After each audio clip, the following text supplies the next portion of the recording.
I close my eyes, can't you see the light? I'm just a boy with no reaction. Some people try not to cry. You see,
I'm just a guy who had a reason.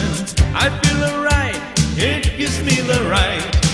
I'm just a guy, but never in love. Please help me now, now, now.